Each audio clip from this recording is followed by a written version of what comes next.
앞선 질의에서 박규석 증인이 소방의 최초 통보도 경찰의 첫 참사 인지 시점도 22시 59분이라고 답변을 했습니다. 이거 명백한 위증입니다. 김시철 증인, 네, 소방이 경찰에 최초로 통보한 시간 22시 59분 아니라 22시 18분이 맞죠? 18분 맞습니다. 네.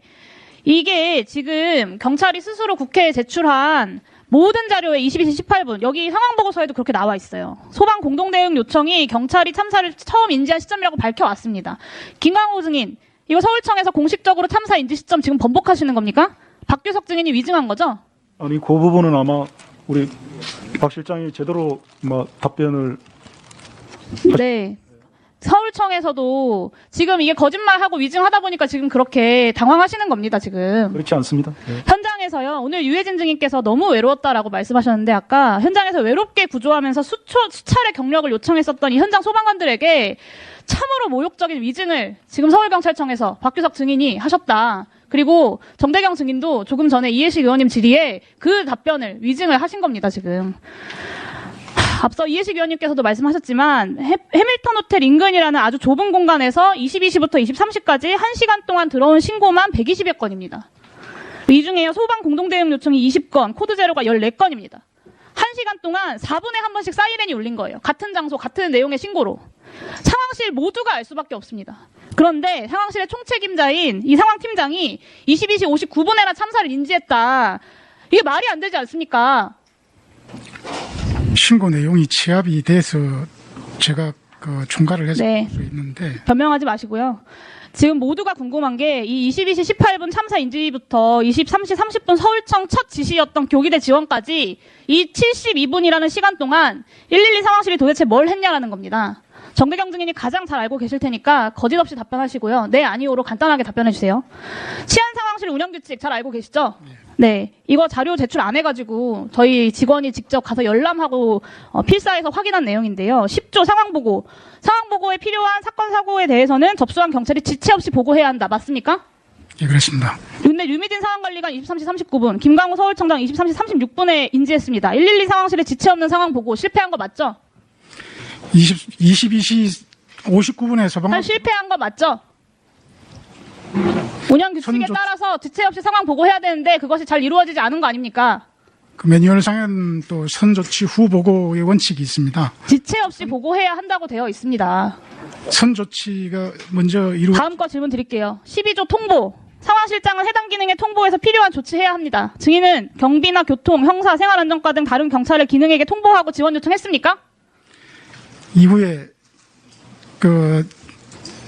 112 상황실장 보고가 이루어지고 난 뒤에 그 지시를 간단하게 네, 아니오로 답변하시고요. 지원 요청 안 하셨죠?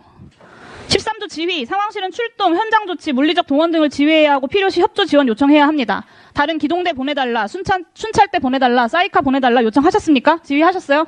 인지하고 난 뒤에 보고하고 난 뒤에 그게 23시 30분이죠. 인지한 시점이 22시 59분이라고 지금 자꾸 거짓말하고 위증하시는데요. 22시 18분 기준으로 72분 동안 이 모든 매뉴얼들을 다 하나도 지키지 않고 다 위반하신 겁니다.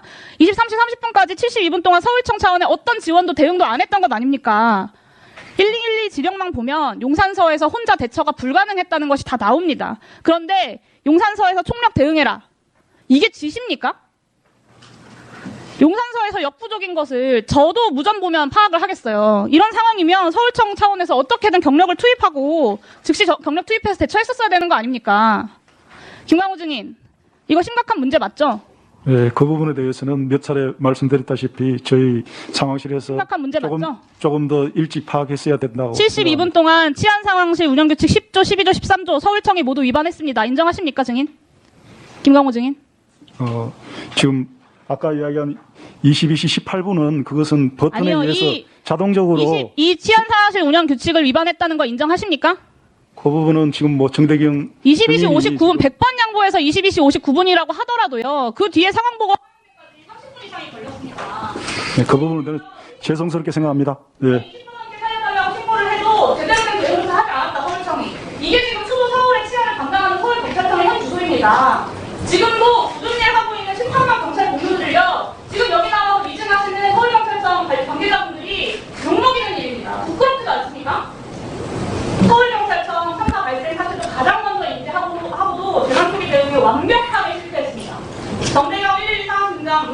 관리관 그리고 이에 대한 최종적 예, 책임 정리해 주시기 바랍니다. 김강호 서울청장까지 반드시 행정적 법적 책임 물어야 한다고 생각합니다. 이상입니다. 네, 수고하셨습니다. 이어서 김경호 의원님 질의해 주시기 바랍니다. 거기 들어가지 마세요. 거기 잠깐만 내가 확인 좀 하고요.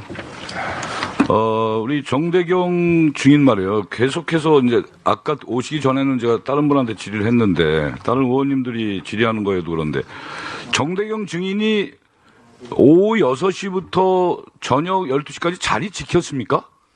자리 있었어요? 19시 30분에 교대를 하고 그러니까 19시 30분부터는 자리에 있었어요? 예, 자리 지키고 직원들과 자. 같이 했습니다. 근데 그 중점 상황판이라는 거 있죠. 그날에 이슈가 되는 거. 예, 그렇습니다. 거기에 할로윈 축제에 대해서 주의 요망 이거 떴죠?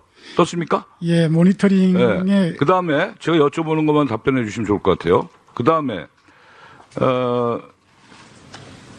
통합 관제 상황판 지도가 있죠.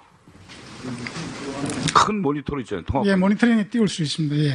거기에 보면 이게 신고가 들어가면 한 지점에 계속 뜰 텐데요. 이게 점으로. 자, 그거와 또 그런 메시지가 상황판에 뜨고 120건에 계속해서 같은 장소에서 오는데 그 자리를 지켰는데 그걸 인지를 못했습니까? 그 시간대에 신고가 상당히 많았기 때문에 아무리 많아도 그렇지 같은 지역에서 오는데 살려달라고 여러분들이 눈만 뜨고 있었으면 무수한 인명을 우리가 구제할 수 있었어요. 제일 근본적이야. 물론 대책을 세우지 않는 첫 번째 요인도 있지만 그 상황이 발발했을 때 그 골든타임을 놓치지 않고 경찰과 소방을 좀 더 보내서 공동 대응만 제대로 했어도 많은 우리 젊은이들이 살아날 수 있었다. 정말 저는 다시 한번 물어요. 그 자리 지켰어요? 예, 정확하게 지키고 있습니다. 잤습니까? 그렇지 않습니다. 조는 거 아니에요? 그렇지 않고는 지정팀에서 넘어오고 본인도 거기 볼 수 있었는데 어떻게 그걸 그냥 넘어갈 수 있어요? 죄송하지만 취합이 안 됐습니다. 취합이 왜 안 되냐고. 코드 제로가 뜨고 코드 안이 떴는데 왜 취합이 안 돼요? 사이렌도 울리고 한 텐데 코드 제로 뜨면. 제 코드 1 이하는 바로 해당 경찰 정말 여러분들 거짓말 하고 있는 거야. 아니면 정말 그 자리에 없었거나 둘 중에 하나입니다. 들어가세요.